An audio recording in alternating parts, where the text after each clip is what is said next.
Good morning, ladies. I'm a little bit early. I know Cherry's gonna kill me. I told her I'd be on at 10 my time, but I needed to get this going and to go with my husband today to look for mattresses. So anyway, so I'm jumping on a little bit early. I don't have a ton of service in my house, so if this video starts really messing up, or if you cannot hear me, or I keep cutting up, let me know and I can go to my car. My car does have Wi-Fi. It'd just be a matter of me getting out there. So let me know at any time if I keep freezing or skipping. Also, the baby's with me in his high chair, having some snacks, so just ignore him. So let's just go ahead and jump into it. First of all, thanks. I'm always honored to be able to do something for the Lord. I'm always thankful anytime someone even considers somebody like me to even do anything. I love this subject. I actually love her whole group. I had no idea this was actually going on, and until she actually messaged me. And so I love the Desperate Housewives. I absolutely love the theme that she's going with. And I get it. I totally get it, because we have so much we want to do, but at the same time, it's like we feel like we're nothing but moms or nothing but wives. So what do we really carry? How much potential do we really have? But there's so much God can use with just a housewife, with just a mother. And especially when that mother or that wife gets desperate. Let me tell you something, things begin to change. Desperation can be a very good thing. When the enemy pushes you so far and you get to the point where you become desperate, there's one or two things going to happen. Either you're going to lay down and give up, or all hell's about to break loose as you break out. So let's just go ahead and let me pray real quick, and I want to get going. So I did my I guess my name is Kitty, for those that don't know me. I'm sure that you're going to pick up through my message a lot of aiming towards mothers. The biggest part of my personal, I guess we call ministry, was birthed out of infertility. So if I feel like I'm coming off more towards like, oh, well, this is just about a baby. No, but it's the way God speaks to me and ministers to me, because infertility is that battle is what taught me how to war, how to fast, how to pray, and how to do it right. And I don't say that boastfully. I promise you I don't. I say that with a woman who had to go years and years and years, and through all the failures, learned a few tips and tricks along the way. So, almost 8 years into that battle. I actually call it 10 because of just reasons. But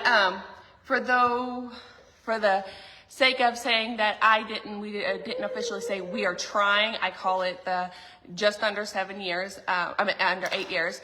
Now I have 4 beautiful babies that only God Himself gave me, and many other things. So yeah, I'm sorry. I'm starting to ramble. I'm sorry. So let me just pray and we'll get going. So Lord, I thank You for this time, this opportunity, God. It is such an honor to be able to do anything for Your kingdom, and God, especially to train up others, mothers and women, and wives, and just the desperate housewife. God, You know how that has struck me, how that's ministered to me, God. And Father, I just pray that You just begin to anoint me as I deliver Your word. Father, I pray that there'll begin to be a truth revival, even that we begin to blossom out of this, and maybe some corrections, maybe some encouragements, God, and whatever, just like Aunt Mary had said, that You have it to do. Whoever has this thing to do, God, I pray that she hears with an ear that is open. I pray that she hears with a heart that's ready to receive. And God, I pray for a spirit of obedience upon us, each and every one of us that'll be on this live now or later. I pray for that obedience, and that we can surrender our will so that we can walk fully into Yours. Now, God, I just give You back this message You've given to me, and I just pray that You anoint me, that I can deliver it with clarity and with a teachable spirit in the name of Jesus. So, the moment I got the message about doing this, I immediately heard God say, I'm not a bargaining. It's not a bargaining chip. It's not, you can't barter with me. And I've just been on that thought for a while. And I've been, thinking on it, and I've been pondering on it, and I've just been doing, my normal thing. What I do is when I hear God say something, I just kind of go from there. Don't mind the baby. And don't mind his man bun.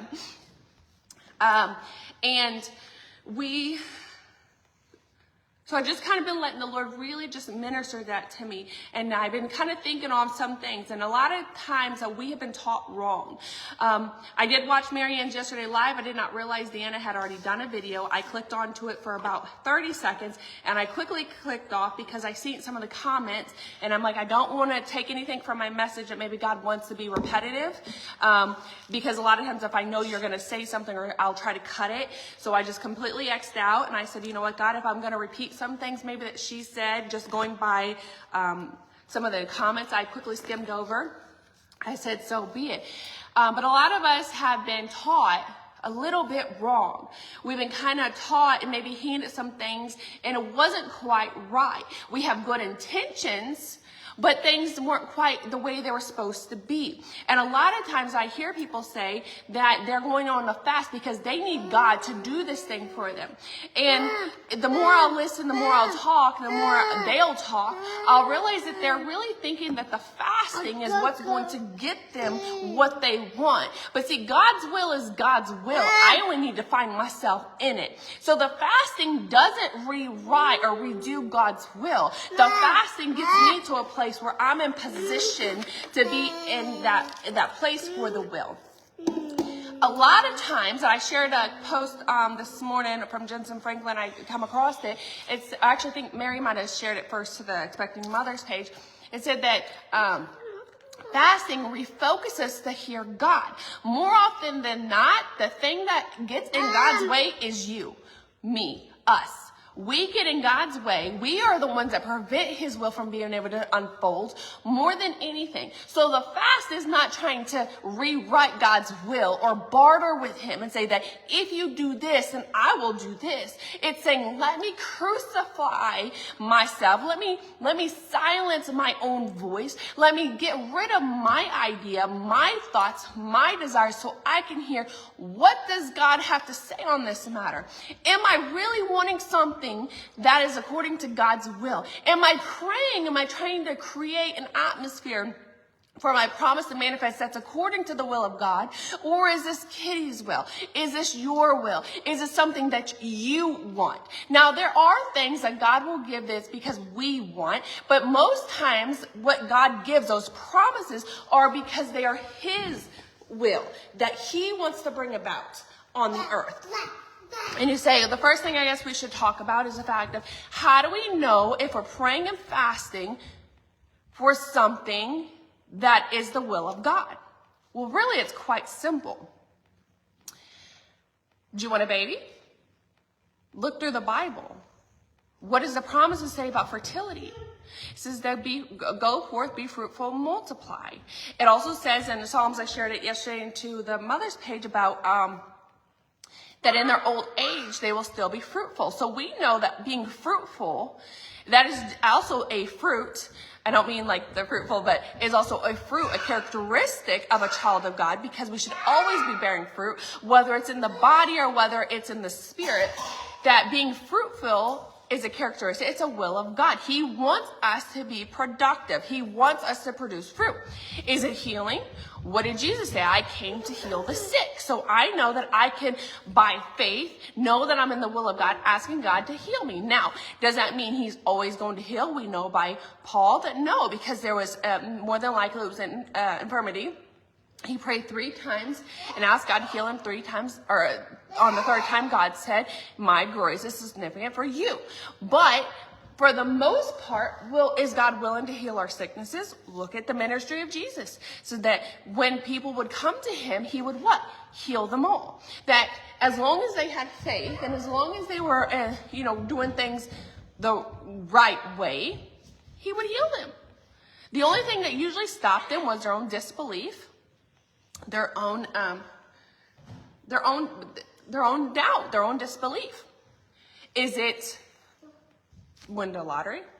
I really can't find anywhere where it says that God gave them financial blessings because that was his will. Now, does God bless us and give us prosperity? Yes, absolutely. I'm not trying to say that Christians are poor and it's not God's will for you to have money.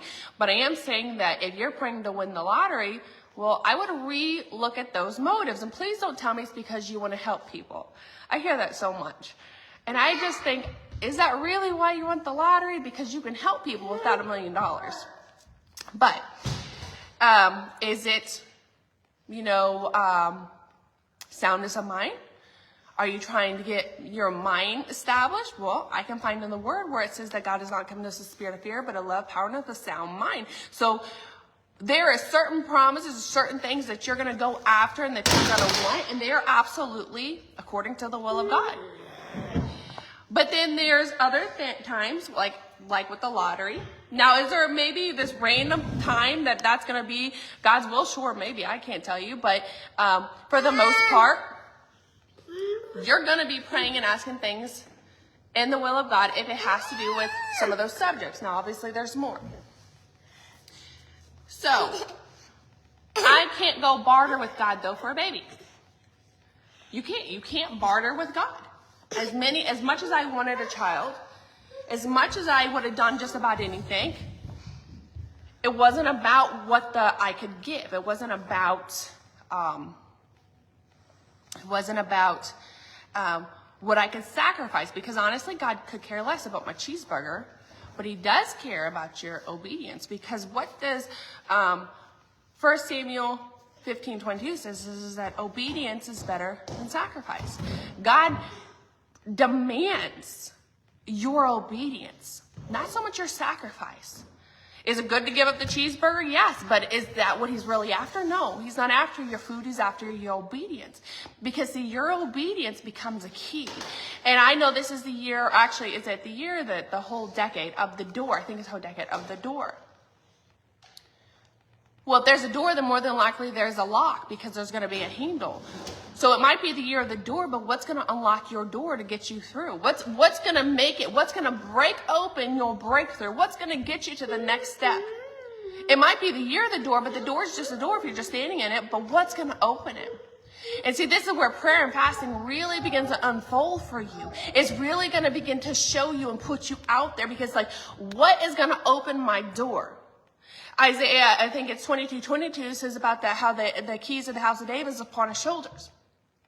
So we know that there's keys, and we know that Jesus holds the keys. So what in Christ can I obtain that will get me through my door? Because beyond the door, there's my promise. There's my breakthrough. There's the thing that I've been seeking after. There's the thing that I desire. There's the baby. There's the marriage. There's the deliverance.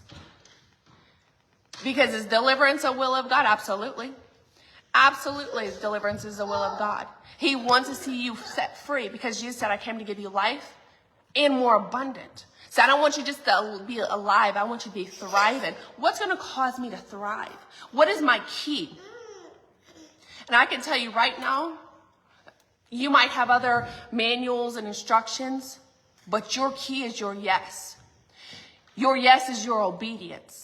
To say, God, I don't have to do it my way. I'm coming to do it your way. Now let's talk a little bit about fasting. Again, it's not a bartering chip. It's not something that I can barter with God or try to make him do things my way or bend him to do it my will or rewrite his will because I'm giving him a cheeseburger. You see how when you really talk about it and really kind of point blank say how foolish it even sounds just like that? Philippians 3,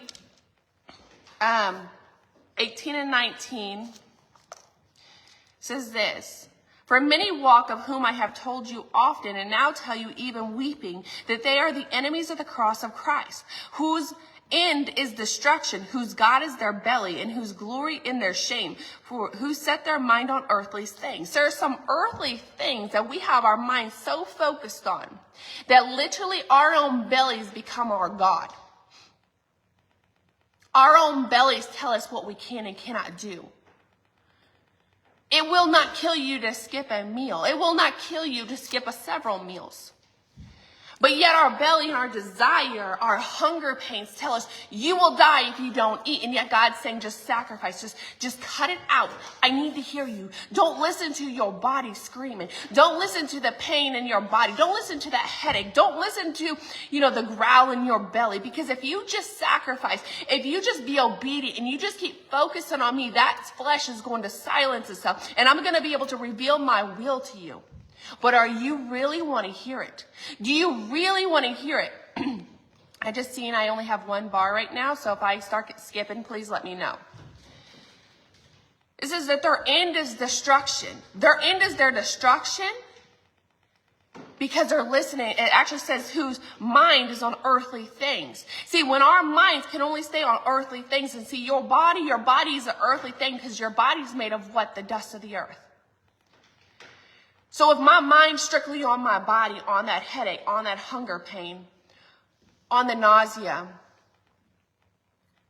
then I'm never going to be able to see the spiritual, the heavenly things, because my end's going to be destruction because I can only focus on the right here and now. And God's saying, get out of the here and now and get into me. I am in the future. I'm always thriving. I'm always going forward. I'm always producing fruit. The here and now, you're not producing. You're kind of stuck. You're kind of stagnant, right? If all I can think about is my now, how can I ever have hope? Because hope is the substance of things hoped for, things that is above. So we need to continue to be reaching and striving to be better, to go forward. I don't want my end to be destruction because my mind's on earthly things, because my God is the belly. God created this belly. He's able to sustain it. I want to share quick testimonies with you guys real quick at this point. I love Marianne. Marianne's been there for me. She has took me under her wing. She's knows some of my secrets and some of the things I've struggled with that I don't mind sharing my struggle once I'm out of it, but I'm very closed-minded or mouthed when I'm going through something, because I'm a firm believer that if you're already down and you get too many voices over top of you, you're going to be buried. And so I'm very close with and careful with what I release and when. And I just had a miscarriage, so this would have been in 2009. It might have been 20. It was 2019 because it was full COVID mode. It was 19 or 20. I'm sorry, I can't remember. I just had a miscarriage. It was a baby before Saul. And everything was all over the place. I had a headache. I've suffered migraines for, years. And, but I had got a migraine after that. Somehow the hormones, or maybe it was the anesthesia, I don't know what it was, but something gave me a headache, and I physically had a migraine for 2 months straight. And I'm not saying that to exaggerate. I mean, physically, I had a migraine that did not leave my body for 2 months. I was on like 7 different pills that they tried to, that they were trying to help me get relief. I couldn't get any kind of relief. And I was at an all-time full of anxiety. I have no idea why. I'm not an anxious person. I was full of anxiety. I was dealing with fear, and I'm like, where is all this coming from? And it had nothing to do necessarily with the miscarriage. It was just the time to tell you when it all tipped over. And I was just out of it. And the Lord spoke. The first image I got of that octopus. If anybody knows me, you've seen my octopus book, which is called Unaware, something that's there and you're totally unaware of. And so I'm dealing with this migraine. It's going on for months, 2 months, so it was weeks at this time. And the Lord showed me this octopus. And at first it didn't really unfold until I really started digging in. But I was dealing with the anxiety. I was dealing with the fear. I had these migraines. I was so short-tempered with my babies. It was terrible. I told Marianne, I said, I'm just a mess. And I heard one day, I really thought I was going to have a breakdown. And I am not a breakdown person, but I truly thought I was on the verge of a breakdown. And I don't admit that lightly because if you know me, I'm so anti anything. I'm more like, you stay strong, and you don't bear weakness, and you push in, and you get yourself out. And here I am I can't even hardly go through a day without screaming like a lunatic. My head feels like it's going to roll off my shoulder at any given time. I was literally having heart palpitations from the anxiety. I was fearful of things that was stupid. Like I would have these images pop in my head. Like this is how bad it was. And I don't know if I ever actually released this part. I called Marianne at the breaking point and I said, I can't even tell you the things that I'm seeing, because if I tell you, it's not that I believed that I was going to an agreement with it, but at the same time, I didn't want to give this thing any more power, because I knew it was just a thing. I knew it wasn't just like, oh, my imagination. I literally would walk into my kitchen in the middle of the night, and David's sleep apnea was at all-time worst at this point. And I literally would be like, okay, what if a fire starts? And I could see images of my kids burning alive in fire. I'm like, where is this coming from? Like, I don't do irrational fears. That's not me. I'm not saying I don't deal with normal things, don't get me wrong, but that's irrational. To literally have a thought, well, of a house fire, and then see images of your babies burning alive. And then, or like laying in bed, and it's like, just as I'm drifting off sleep, have this image or this thought in my head. What if a car runs off the road and hits my trailer? The room by the road is my baby's room. And I'm like, I'm 10 feet from the road. Why is that even a thought? But this is how bound I was getting in this. I was being tormented by this spirit. And I heard God tell me on the worst day that I've ever had, I literally just wanted to cry, you need to go on a wilderness fast. And I said, I think I just heard the devil. I just heard the devil. Because if I go on a wilderness fast, my mind's barely there. I'm going to snap. I'm going to go all over the deep end. And I'm like, yeah, right. So then a couple hours later, and by the evening, I was listening to a podcast or something, or maybe it was live. I can't remember at this point. All the details are a little fuzzy. And I heard again about a wilderness fast. They just mentioned it. I'm like, okay, that's weird. So I called Marianne the next day and I said, I think I need to go on one. She's like, my girl, you need to really. She was just worried about me at this point because she knew how bad I was. And you need to really think about that. Don't do. So anyway, I'm like, okay, yeah, you're right. I'm, at first I thought it was the devil too. So I'm like, okay, well, so Sunday rolls around, and the first thing I hear, or I think the first thing I read that morning was about Jesus going on to the 40-day wilderness fast. And I said, all right, that's it. I'm just jumping in. I don't know how I'm doing this. I'm just jumping in. And I didn't call Marianne until like the second or third day into it. And so she had known I was on. And she's like, Kitty, you're a young mom. And she's like, you need to just alter a few things. Just that, And so I did. I listened to instruction. And it was wise instruction. So my wilderness fast maybe looked different than somebody else's. I did like smoothies or like liquid, more like a liquid kind of thing. Because you got to remember, I was not sleeping at all because David was sleep apnea, where he was still getting up 8 times a night. I was still a mess with that. And third day in. So I talked to her on day 2. On day 3, it broke. When I say I woke up and all of a sudden there is a peace and a quietness in me. I didn't even realize there was this almost humming sound or this vibration. I know it's very hard to explain, but where it was so long ongoing, I didn't even realize some of the tormenting things that was there was broken. I'm like, oh my God, it's quiet. And there was no headache. What should have put my head over the edge, I finally got relief. And I'm like, oh my God. But by obedience, I continued my 40-day fast. And I will say God spoke to me more in those 40 days than he has ever spoke to me in my life. And when I say I had a word every single day, I mean I had a word. If you go back on my page around that time, you'll see I did lives almost every other day because I'm just sharing and I'm ripping things out and I'm just going. What should have in the natural literally caused me to have my breakdown. What should have let me be so ate up with like that, the pain, broke it. Because see, it was God he takes the foolish things to confound the wise. He confounded my own wisdom. He confounded what should have. He confounded the natural. Because he said, your obedience is about to unlock a door that you don't even know is resisting you. And I got total breakthrough in that moment. On that third day, by obedience, I finished my fast. So sometimes when you feel that there's a fast that you need to go on, there is a purpose, and that purpose is powerful. And let me tell you, sometimes it could be life or death. I really don't know what my end of the year would have looked like that year if I had not been obedient. I don't, and I actually started in the spring.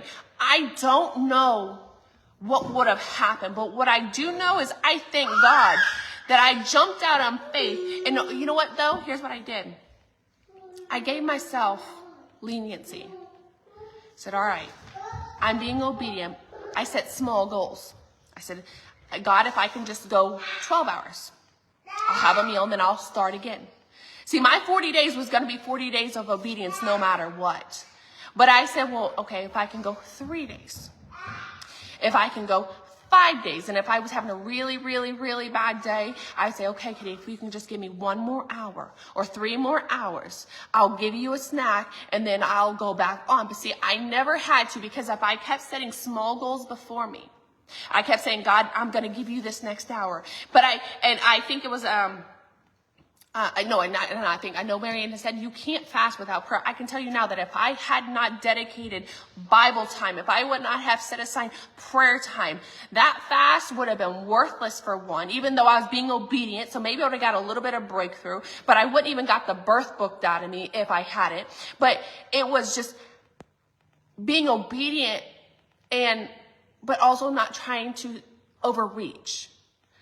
And it's not that it wasn't in me from the beginning, because I had to lean on God through that whole time. But I wasn't trying to say I have the strength in my flesh to do it. I was saying, okay, here's what my flesh has left. I have 1 more hour left. So God, I'm going to give you what I have left. And if you'll step in, then I can make it through the rest of the day. And if not, I'll have a cracker. I'll have the cracker. And then I'm going to start again. See, that's the thing about fasting, is don't quit where you're at. One of my favorite testimonies is my sister's, and I can't give it because it's hers, but she was on a fast about, she was in a relationship. I knew it wasn't a good relationship. I'd already said as much, but you can only say so much. So she finally went on this fast. She went on to a 21-day Daniel fast. And she wanted to hear from God. Was this relationship for her? She was a week into it. We were in a church service. The minister stopped the service right then, and she spoke very directly and plainly to my sister and said, the one you're with is not for you. You're not going to miss it. When God delivers you your plan, your breakthrough, your whatever it is that you're looking for, because a lot of times, like I said, the fast just crucifies you so you can hear God. Because see, just like my sister, she didn't want to hear nobody about that relationship. She wanted that relationship, but when she said, I'm willing to sacrifice my flesh, she was able to hear God. And then she had to choose, do I obey or do I do it my way? Because see, just because you're willing to fast, sometimes because you're willing to pray and dig in, you still at the end have to make the choice. I still had to make the choice on my wilderness fast to release, to let go. So her story always amazes me because, she finished her fast as well, but just to me, that was so direct. See, I've never got a fast that was so direct like that. I always just had these little insights where I just got this internal knowing. I mean, she just got this big neon sign. They're like, can't miss me. So I was always a little bit jealous when she truly goes on a fast. God gives her the big neon signs. So moving forward about your yes. So your yes is your key. Your key opens your door.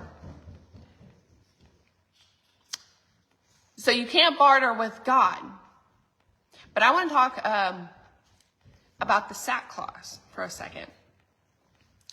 We don't obviously wear potato sacks here in America, in the Western. We have very nice clothing.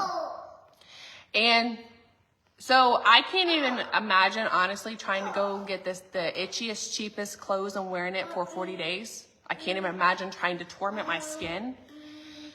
So I'm kind of glad that part's not required. I'm not going to lie. I'd willingly give you the cheeseburger. I don't know if I can give you my skin. But spiritually looking at it, spiritually it's saying, God, everything I find comfortable, everything I find delight in, I'm going to give it to you. I'd much rather have a silk robe on But I'm going to get up at 5 o'clock in the morning with crust in my eyes, my voice groveling, and I'm going to set my voice and my heart and my eyes to look and to find you. Because see, there's something in you I need. You are the answer. You are the key. So if you're the key, then I need to find you. And if I knock, it's going to be open to me. And if it's open to me, then I can be in with you. I can commune with you. I can have sup with you. I can be with you. And if I'm in relationship with you, then what's yours is mine.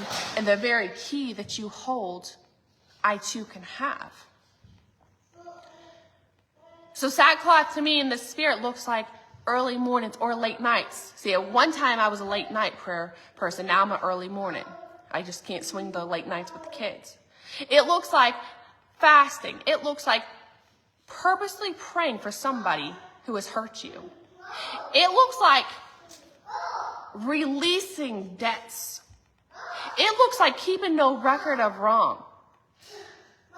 See, when you really want to hear God, and you really need to see that breakthrough, and you really need that Esther moment that if I perish, but God, my life is in your hands. You need to be willing to get down with it. You really want to see your husband off drugs? You really want to see your children healed? I really want to see my son's eyes fully restored. What are you willing to do to get it? There's a couple people that fasting in the Bible that's not actually called fasting, but you know, I've been thinking on it for days. The first one is 1 Samuel 1. It's Hannah. Her desperation pushed her to a place in God who said, just like Jacob, I'm not leaving until you bless me. And I had a thought this morning when I was reading about Hannah. She's in 1 Samuel 1. He said, well, she wasn't fasting. Well, how was she fasting? It says very plainly. So it was year by year when he, so Hannah,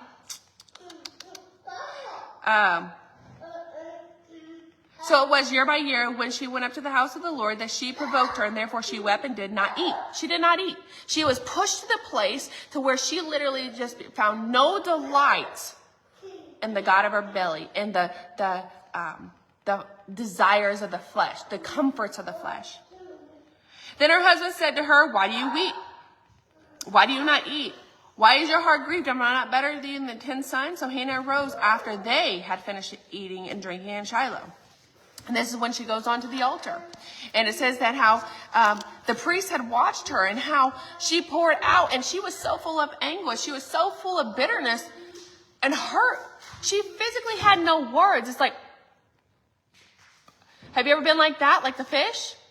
Like you're crying and you're trying to get it out and you can't even get it out. That the words are being welled in your throat and it's like you can't even get them past. You've prayed the same prayer so many times. You've asked the same thing so many times. But it's like the anguish inside is trying to push you. Just go deeper into Him. Go a little further into Him. Keep trying. And it's like she was at this point to where she didn't no longer have words.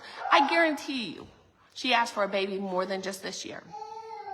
But something about this year, something about the enemy provoking her this time it got to the point where there was so much anguish and sorrow. She says, I'm going to the altar and I believe, it doesn't say it, but I believe, just like Jacob when he wrestled with the angel, I believe she was at the point she's like, I'm not leaving here empty-handed.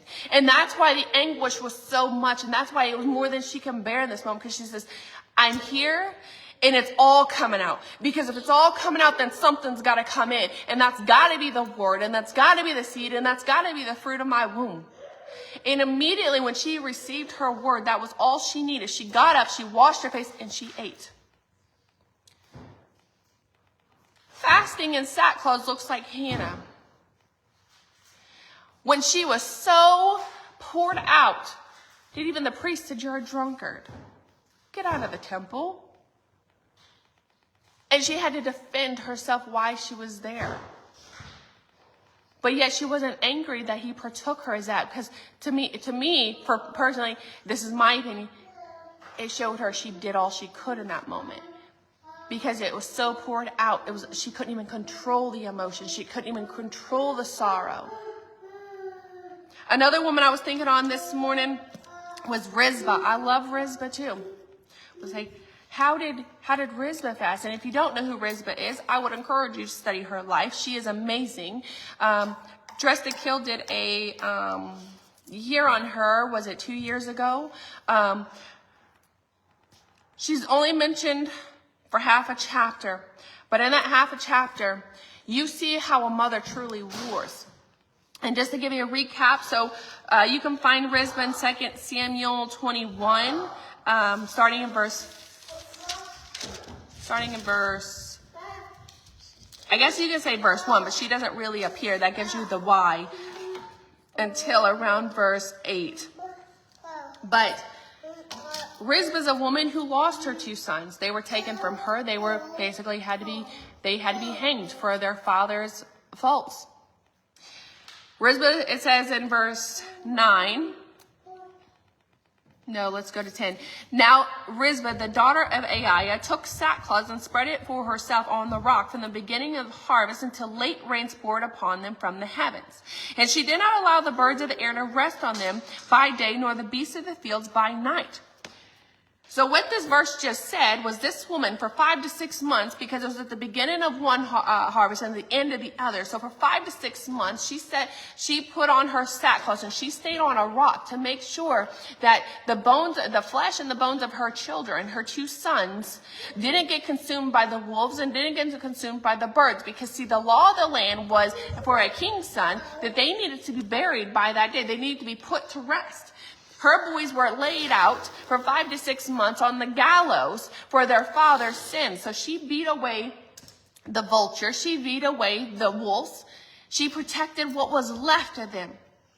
Now, it doesn't say what happened to her after the king took him down and buried him. It does say how there was rain brought during this famine because of this thing. So again, I would really encourage you to go study this. I love this story.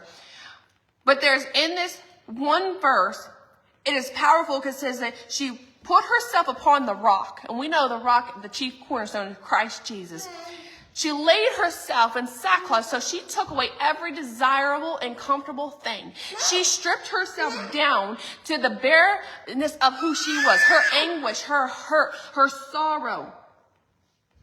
And for 5 to 6 months, she pleaded and she was there and she protected and she covered and it'd be like us if we look at it this way, that if we have maybe a sickness in our child or our husband's as strung out as he's going to be, or someone in our family's got a court date or they're imprisoned or whatever, whatever your thing that you're needing this year, that you're looking for breakthrough. And every day you say, I'm getting up in the daylight to pray. And the last thing you do at night, you're staying up an hour later just to pray. And you're refusing meals. And you're refusing comfort. And you're refusing to hear anything say, oh, it's going to be okay, my baby. Like, it's not going to be okay until God moves. It's not going to be okay until I see justice. Till I can see recompense. Until I see the hand of God move. That's when it'll be okay. So for 5 to 6 months, Rizbah refused to be comforted with like, it's okay, my baby. Go on home. Put your clothes on.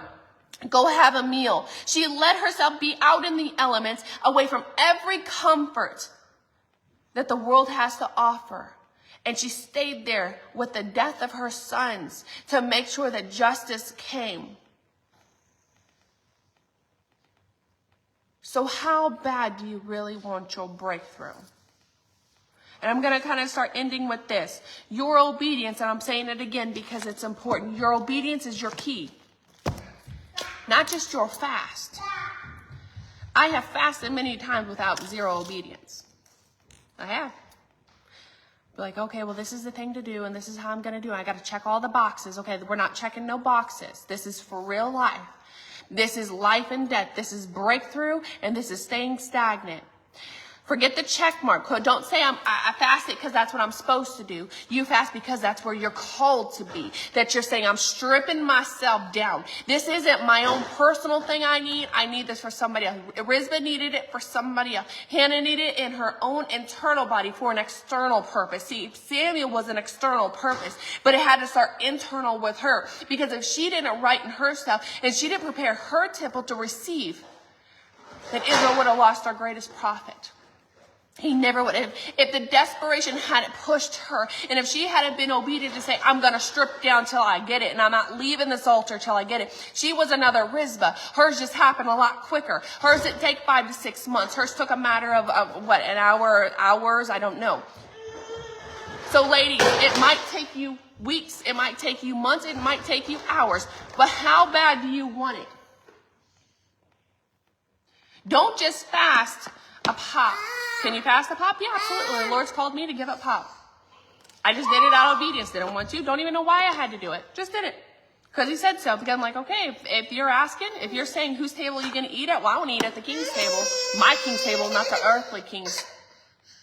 What do you want, baby? You can't have markers. Sorry. How bad do you want to see him saved? Is salvation a will of the Lord? Absolutely. So I desire none should perish. So you're asking according to God's will. How bad do you want to see your baby healed? Absolutely. I found the verses says that you come to open the blinded eyes. I want my David's eyes opened fully. I don't want no resistance. I don't want no report stuck on him. How bad do you want that baby? But well, God must not want me to. Okay, even adoption's God's will. You got to know God's will. If it don't come from your body, it's going to come from somebody. It says, go fruitful, be fruitful and multiply. You got to be willing to say yes to how God presents it. I did not want to do IVF. Absolutely did not. I did it by pure obedience. I was actually pretty mad about it, to be honest with you. I wanted God to do miraculous. I wanted him to do it by his hand. I wanted, this woman who couldn't all of a sudden to can. But there's no shame in my testimony. Yeah, my twins came through IVF. But look at the others. God gave me my true heart's desire both times, all times. Fasting gets you answers. It gets you answers because it clears your flesh. It crucifies it. It silences it. It literally quiets the cry of the flesh. The cry of the flesh is the comforts of the world. And more than likely, the things you need can't come from the world. So what you're going to start hearing, maybe the hours in, maybe, give me that. Give me that pen. What you're going to start hearing is the voice of God. Sorry. I'm sorry. You took off with the pen and I do not trust that one. So anyway, let's pray. Let's pray.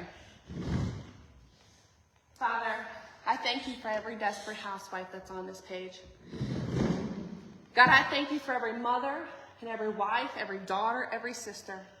Father, you know where she's at. You know what she needs. You know what's going to cause her to get her breakthrough. So God, I pray right now in the name of Jesus that there would be such an obedience well up in her spirit that God, whatever you say, whatever foolish thing it's going to take that will confound that wise, that's going to right herself, put her in position to receive. God, I pray that you begin to show her even now that her spiritual ears be open and her heart ready to receive, that she'll be able to know that this is the thing that's going to help me. It's not going to move you, and it's not going to break you, and it's not going to barter with you, but it's going to put her in the position to hear the breakthrough word, the Rhema word. That's like a hammer that breaks the rocks to pieces. That's like a fire that devours and consumes everything that's not of you. God, I pray that you get her in position to be ready to hear, to move, to go forward, to get the key, her obedience, her yes, that will open her door. And God, I pray that every heart's desire that's according to your will, that will be like an itch that she will not stop until she obtains, that the anguish would begin to well up, and not into a negative way, but a way like Hannah, that it will push her to the place that she says, like Jacob, I'm not leaving this place until I see God, till you bless me. And like Rizpah, that will see, I'm going to be unmoved on this rock and in the elements and in the discomforts and in the disappointments until I see the hand of God move, until the King gives me justice. Father, I just pray, God, for strength. I pray for each and every woman that's on now and will be on later, that they will have the strength to say yes. And God, I pray that she'll be encouraged through every bit of the discomfort in the mighty name of Jesus. All right, thanks again, girls, for allowing me this opportunity. Thank you for dealing with Saul. in his madness. And I'm sorry again that I was earlier than I was supposed to, but blame my